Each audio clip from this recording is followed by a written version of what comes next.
kembali lagi di Intans Channel. Pada video kali ini, saya ingin menyampaikan keterkaitan antara mudik lebaran, bisnis makanan, dan etnisitas.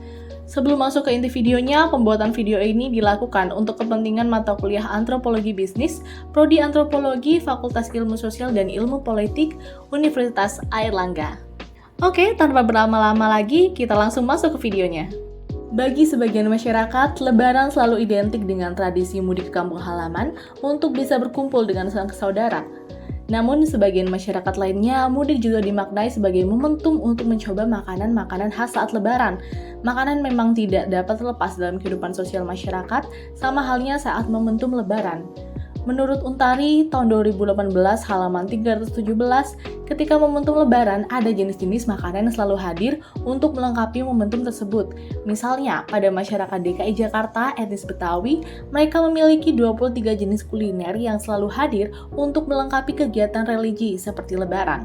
Misalnya, sayur godok, semur daging, rendang Betawi, ayam sampiok, wajik, serta kolang-kaling. Tapi tahu nggak sih, bagi para pelaku bisnis kuliner, baik di kota-kota besar ataupun daerah-daerah, momentum Lebaran bisa menjadi peluang bisnis bagi mereka loh. Bahkan tidak jarang ada para pelaku bisnis kuliner yang menambahkan produk jualan yang disesuaikan dengan kebutuhan masyarakat di masa Lebaran. Misalnya saat Lebaran, orang-orang memilih untuk memasak masakan rumahan, sehingga mereka membutuhkan bumbu-bumbu sebagai bahan untuk memasak. Membuka bisnis kuliner di luar kota merupakan tantangan besar bagi para pelaku bisnis kuliner, di mana mereka perlu memperhatikan lokasi yang strategis agar tempat usaha mereka dapat dilihat oleh pengendara dari luar kota. Menurut Cahyang Ningrum, tahun 2022 halaman 1, lokasi yang sering dilewati oleh banyak orang atau lokasi padat penduduk merupakan lokasi yang strategis untuk mendirikan usaha agar bisa menarik perhatian konsumen untuk datang. Selain itu, pemilihan produk yang dijual juga mempengaruhi keputusan pengunjung untuk membeli produk tersebut. Kemudian yang terpenting, ketika membuka bisnis kuliner di luar kota, yaitu para pelaku bisnis kuliner yang bisa melihat adanya peluang bisnis di momen-momen hari libur dan hari raya.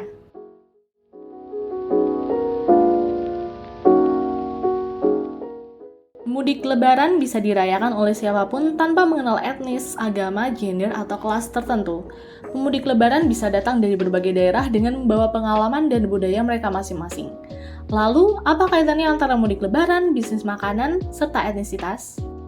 Menurut Robert William Hefner, tahun 2000 dalam Farid tahun 2018, keberhasilan dan kegagalan dalam pasar berkaitan dengan variabel-variabel sosial dan budaya dan segala aktivitas manusia di dalamnya.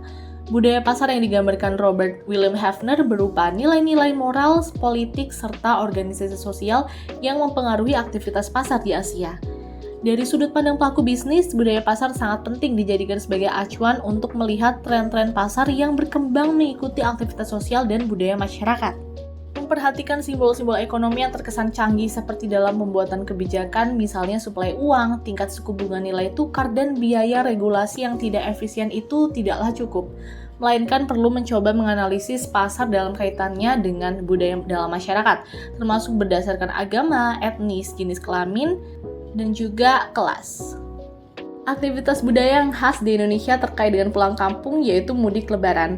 Ketika mudik lebaran, seorang pemudik setelah melakukan aktivitas berkendara selama beberapa jam membutuhkan waktu untuk mengisi perut dan beristirahat sebentar di tempat istirahat atau di rumah makan. Pemudik yang datang dari berbagai daerah memiliki perbedaan dengan selera makan tergantung dari pengalaman dan budaya mereka masing-masing. Bagi para pelaku bisnis makanan, mereka tidak bisa hanya mengandalkan satu jenis masakan yang disajikan kepada para pengendara atau pemudik yang datang dari berbagai daerah ini. Oleh karena itu, menyajikan variasi menu makanan, misalnya dengan konsep makanan khas Jawa dan makanan khas Cina, dilakukan agar kebutuhan pangan para pemudik dari berbagai daerah ini bisa terpenuhi. Salah satu rumah makan di Kabupaten Probolinggo yang telah menerapkan konsep ini yaitu rumah makan J-Star yang letaknya sekitar 1 km dari tol pintu Probolinggo Barat. Rumah makan yang berdiri tahun 2020 ini menyajikan menu makanan khas Jawa dan Cina, misalnya nasi campur, pecel Madiun, nasi goreng Hongkong, mie pangsit, serta aneka sambal bakar. Rumah makan J-Star menonjolkan makanan khas Jawa mengingat rumah makan J-Star dibangun di wilayah Kabupaten Probolinggo dengan mayoritas masyarakatnya beretnis Jawa. Tidak lupa menyajikan makanan khas Cina guna memberikan citra kepada pengunjung bahwa pemilik rumah makan tersebut merupakan seorang beretnis Cina. Bagi Robi, pengelola rumah makan J-Star membuka usaha rumah makan jauh lebih menguntungkan dibandingkan usaha sebelumnya, yaitu coffee shop yang ternyata kurang diminati oleh pengunjung. Usaha coffee shop menurut Robi hanya berfungsi sebagai tempat untuk nongkrong sehingga sangat jarang coffee shop menjual makanan-makanan utama seperti makanan pokok, lauk pauk, serta sayuran. Jika rumah makan fungsinya tidak hanya untuk nongkrong tetapi juga berfungsi untuk memenuhi kebutuhan dasar manusia yaitu makan.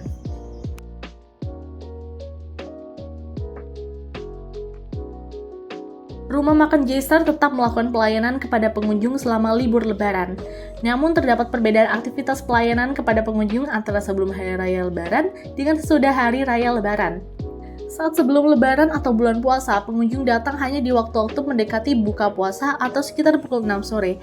Sedangkan setelah lebaran, pengunjung akan berdatangan mulai dari waktu makan siang sampai dengan waktu makan malam atau dari pukul 12 siang sampai dengan pukul 7 malam.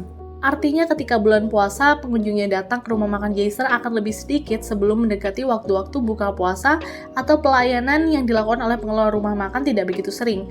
Sedangkan setelah lebaran, pengunjung lebih sering datang mulai jam makan siang sampai dengan jam makan malam, yang artinya pelayanan akan lebih sering dilakukan oleh pengelola rumah makan. Maka dari itu, momen sebelum dan sesudah hari raya lebaran mempengaruhi aktivitas pelayanan yang dilakukan oleh pengelola rumah makan.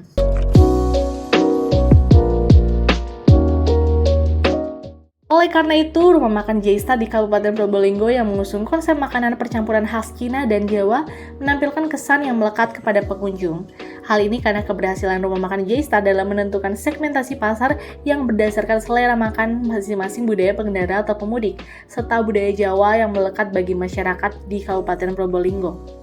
Selain itu, keberhasilan itu juga tidak terlepas dari lokasi berdirinya rumah makan J-Star yang jaraknya hanya berkisar 1 km dari pintu tol Probolinggo Barat. Lokasi ini akan lebih sering dilalui oleh kendaraan-kendaraan yang melintas baik untuk masuk ataupun keluar pintu tol. Di masa hari raya lebaran, rumah makan J-Star melakukan penyesuaian-penyesuaian dari segi pelayanan kepada pengunjung. Perbedaan pelayanan tergantung dari waktu kedatangan pengunjung ke rumah makan. Ketika sebelum hari raya lebaran, pengelola rumah makan J-Star melakukan aktivitas pelayanan saat waktu berbuka puasa saja. Sedangkan saat setelah hari raya lebaran, pengelola rumah makan J-Star melakukan aktivitas pelayanan mulai dari jam makan siang sampai dengan jam makan malam. Namun dari cara melakukan pelayanan kepada pengunjung, rumah makan J-Star selalu menerapkan prinsip bersikap sopan kepada pengunjung. Oke, sampai di situ saja untuk video kali ini. Akan senang jika kita bisa berdiskusi bersama di kolom komentar atau mau menambahkan dan mengoreksi video ini, silakan. Kalau kalian suka videonya, klik tombol like dan jangan lupa share ke teman-teman kalian. Semoga video ini bermanfaat and see you next time. Bye-bye!